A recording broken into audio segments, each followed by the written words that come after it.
Today we are going to discuss an important topic, that is International Monetary Fund.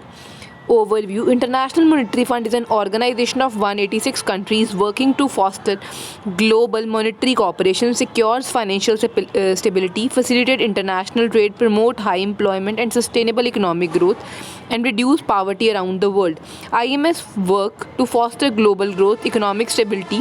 It provides policy advice and financing to members in economic difficulties, and also works with developing nations to help them achieve macroeconomic stability and reduce poverty. With its global membership of 186 countries, the IMF is uniquely placed to help member governments take advantage of the opportunities and manage the challenges posed by the globalization.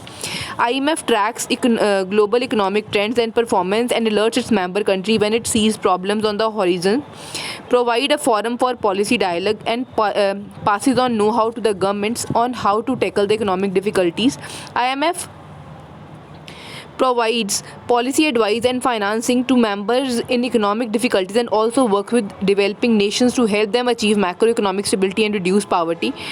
Key IMF activities are policy advice to the government and central bank based on the analysis of economic trends and cross-country experiences, research, statistics, forecast, analysis based on tracking of global, regional, individual economies and markets, loan to help countries overcome economic difficulties, concessional loan to help fight poverty in developing countries, technical assistance and training to help countries improve the management of their economies. Functions of IMF are economic and financial surveillance. IMF promote economic stability and global growth by encouraging countries to adopt sound economic and financial policies. To do this, it regularly monitors global, regional and national economic developments. Technical assistance and training. IMF offers technical assistance and training to help member countries strengthen their capacity to design and implement effective policies. Technical assistance is offered in several areas, including fiscal policy, monetary and exchange rate policies, banking and financial system, supervision and regulation, and statistics. IMF lending. In the event that the member countries experience difficulties financing their balance of payment, IMF is also a fund that can be tapped to facilitate recovery. Research and data. Supporting all three of these activities is the IMF economic and financial research and statistics. Objectives of IMF: to promote international cooperation, to facilitate the expansion and balanced growth of international trade, to promote exchange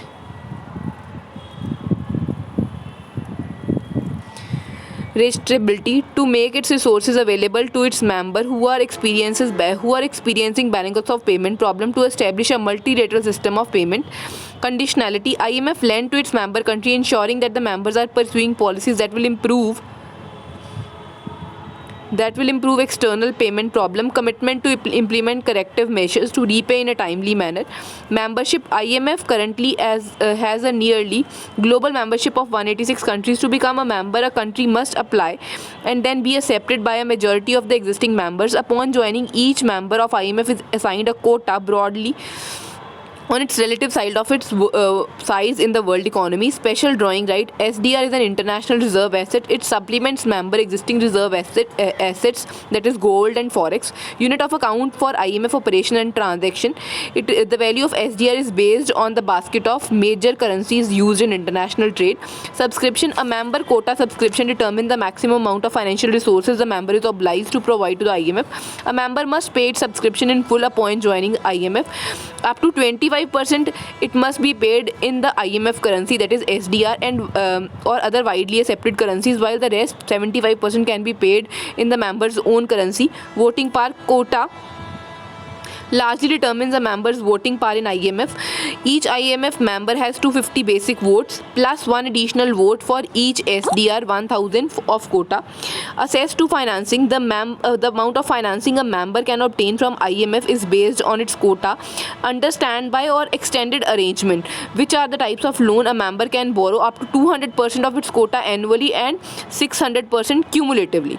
Organization and management. IMF has a management team and 17 departments that carry on its operation out its country, policy, analytical and technical work. The current management team in 2007 was by the Dominique Strauss-Kahn, a French national, became the IMF 10th managing director. In the year 2006, it was Johan Lipsky, an American, has been the first deputy managing director since 2006, and Takatoshi Kato, a Japanese national, became the deputy managing director of IMF in the year 2004. Governance structure. The Board of Governors is the highest decision-making body of the IMF.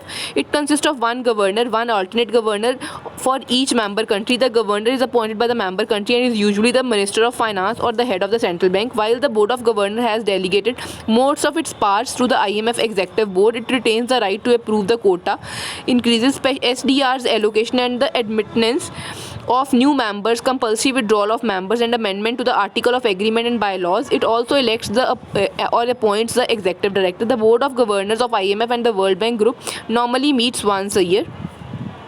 Governance structure.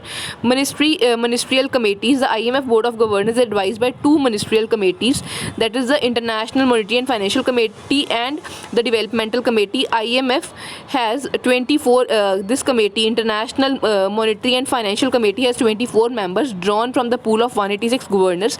Executive Board. IMF has 24 member executive board, takes care of daily business of IMF. Together these 24 board members represent all 186 countries' finances. The IMF resources come mainly from the money that countries pay as their capital subscription when they become members. Quotas broadly reflect the size of each country economy. The larger a country economy in terms of output, the larger and the more variable its rate, the larger its quota tend to be. They also help determine how much country can borrow from IMF and their share in allocation of special drawing rights. Gold. IMF hold a relatively large amount of gold among its assets for the reason of financial soundness and also to meet unforeseen contingency. IMF hold 103.4 million ounces of gold worth rupees 83 billion as at the end of August 2009, making it the third largest official holder of gold in the world. Thank you.